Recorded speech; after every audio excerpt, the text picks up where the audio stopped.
Hello बच्चों, welcome back.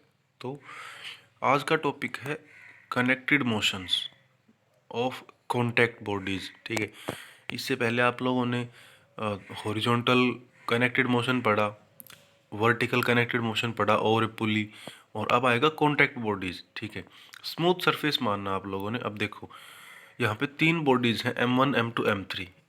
M1 के ऊपर एक F फोर्स लगा हुआ है, तो तीनों की तीनों ए एक्सेलरेशन के साथ मूव करेंगी। ठीक है, तो F किसके इक्वल हो जाएगा, M1 plus M2 plus M3 into a. ठीक है, और A इजिकल्स टू क्या हो जाएगा, F upon M1 plus M2 plus M3। ठीक है, तो ये एक्सेलरेशन निकल गया। लेकिन अब आप लोगों को निकालना है कि हर एक बॉडी के ऊपर नेट फोर्स कितना लगा हुआ है। ठीक है, तो एक चीज़ देखो, M1 है, M1 के ऊपर F फोर्स इधर लगा हुआ है, और एक्शन रिएक्शन लॉ की हेल्प से M2 एक फोर्स और लगाएगा जो इस तरफ लगेगा। सही बात है ना। ठीक है, तो उस फोर्स को अपन F1 का नाम दे देते हैं।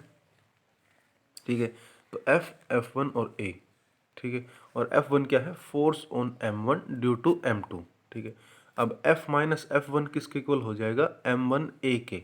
साइन कन्वेंशन दिख रही है आप लोगों को, F और A दोनों एक डायरेक्शन में। ठीक है, अब आता है नेट फोर्स ऑन M2। ठीक है, अब M2 पे देखो, M2 पे अगर M2 M1 पे एक फोर्स लगा रहा है F1, तो ऑब्वियस सी बात है M1 भी M2 पे फोर्स लगाएगा F1, एक्शन रिएक्शन लो। और सेम M3 एक फोर्स लगाएगा M2 पे ऑपोजिट डायरेक्शन में। ठीक है, तो उसको अपन बोलते हैं F1 F2, और A इस तरफ है। इसमें F1 क्या है, force on M1, force on M2 due to M1, और F2 है force on M2 due to M3। अब F1 माइनस F2 किसके इक्वल हो जाएगा, M2A के। ठीक है, और लास्ट में net force on M3, M3 के ऊपर सिर्फ एक फोर्स एक्ट करेगा F2, वो इसके इक्वल हो जाएगा F2 is equals to M3 into a. ठीक है, तो ये है मोशन ऑफ कनेक्टेड बॉडीज। ठीक है, अब आता है motion of massive string, motion of massive string. ठीक है, तो मैसिव स्ट्रिंग का कॉन्सेप्ट कैसे होता है भाई, देखो, एक मास है M, और एक बहुत भारी स्ट्रिंग है जिसका मास है M, स्मॉल m। ठीक है, और स्ट्रिंग को अपन F फोर्स से खींच रहे हैं, तो ऑब्वियस सी बात है स्ट्रिंग के अंदर टेंशन आएगी T। ठीक है, तो अगर आप लोगों से कभी कोई F की वैल्यू पूछे, तो F तो ऑब्वियस बात है M प्लस M इंटू ए के इक्वल हो जाएगा, और A किसके इक्वल हो जाएगा, F upon M plus M। ठीक है, अब आप लोगों से कोई पूछे tension on string due to M, यानी कि M की वजह से इस स्ट्रिंग के ऊपर टेंशन कितनी आएगी, तो T is equals to M में। सही बात है, और tension at mid point of string, ये हमने इस पॉइंट पे निकाला। ठीक है, और अब मिड पॉइंट पे निकालेंगे, तो मिड पॉइंट पे स्ट्रिंग का मास M/2 और ऐड हो जाएगा साथ में, प्लस M इंटू ए।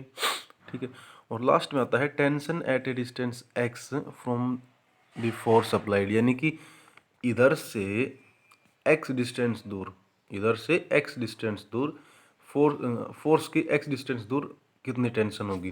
ठीक है, तो वो निकालने का फॉर्मूला देखो, आप मान लीजिए कि टोटल स्ट्रिंग की लेंथ है L, और टोटल मास ऑफ स्ट्रिंग है स्मॉल m, तो मास पर यूनिट लेंथ हो जाएगा M अपॉन L।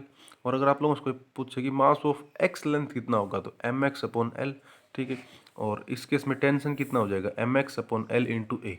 ठीक है, अब एक्शन रिएक्शन ये कहती है कि अगर x डिस्टेंस के ऊपर टेंशन जितनी लगी हुई है, उतनी ही tension L minus x distance पे भी लगेगी। सही बात है ना, अगर x पे इतनी लगी हुई है, तो L माइनस एक्स पे भी उतनी ही लगेगी। ठीक है, तो ये क्या हो जाएगा, T is equals to M L minus x, distance use कर लो यहाँ पे L अब इंटू ए। तो ये है मोशन ऑफ मैसिव स्ट्रिंग। ठीक है, तो कल मिलते हैं, तब तक अपना ध्यान रखिए, बाय।